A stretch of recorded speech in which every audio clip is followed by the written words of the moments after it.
Welcome back to our news channel, Understanding the South Sudan Flag, explained by Dr. John Garang de Mabior. Dr. John Garang de Mabior breaks down the meaning of each color on the South Sudan flag. السودان ده خريطة بتاع السودان وده هو عالم بتاع السودان الجديد. انتم بتشوفوا الالوان هنا فوق هنا في لون اسود. الكلام ده واضح. نحن اسم بتاعنا السودان ده يا جماعة بالعربي معناه اسود، فانا كل لون بتاع البلد بتاعنا هنا ده ما حاجة يرقية. ده هو اسم بتاعنا السودان. في ناس تانيين هناك في خرطوم بيقولوا كنت اسود فوق هناك ليه؟ طيب ناس عاوزنا كل وين؟ ما ده يا اسم بتاعنا where do we put it؟ فده يا معنى بتاع اللون الفوق الاسود ده. بعده توالي في لون ابيض. اللون ابيض ده او انتم بتشوفوا فوق هناك لون ابيض ده معناه نحن في السودان نحن ناس بتاع سلام. we are a peaceful people, we want peace. لكن كان في زول قرز نحن بمشي في الحرب. ده يا اللون الاحمر الفولو اللون الاصفر.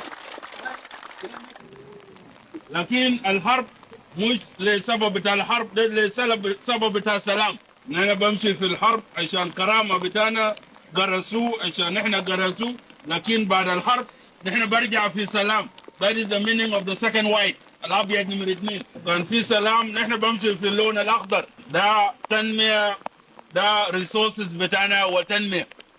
عندنا حاجات كثيرة في البلد ده. عندنا زيت، عندنا مويه، عندنا سمك، عندنا ذهب، عندنا اراضي زراعيه كثيره. ما المفروض نكون مساكين. ده امانه بتاع اللون الاخضر. في الطرف هنا عندنا مثلث ويبقى تراينجل مع بلو، وفوقه في نجمه اصفر.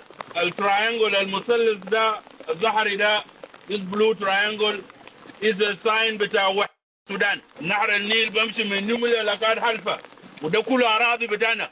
ما في محل فوق النيل، نهر النيل ما بمر فوقه في السودان. فده بيمثل وحدة السودان. لكن مش وحدة السودان اللي بيقولوا في خرطوم ده وحدة السودان بتاع اخوان.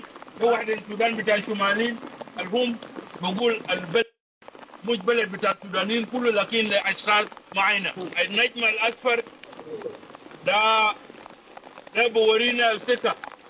ده بورينا السكة نحن ماشيين وين. It constitutes our vision. الناس فيكم القرأ البايبل وقد ولدوا سيدنا المسيح. كان في 3 ناس علماء wise, 3 wise men. They saw a star and they followed that star. So the people of the New Sudan have seen this star. ورينا نحن ماشيين وين. ده يومنا بتاع العالم اللي نحن رفعناه.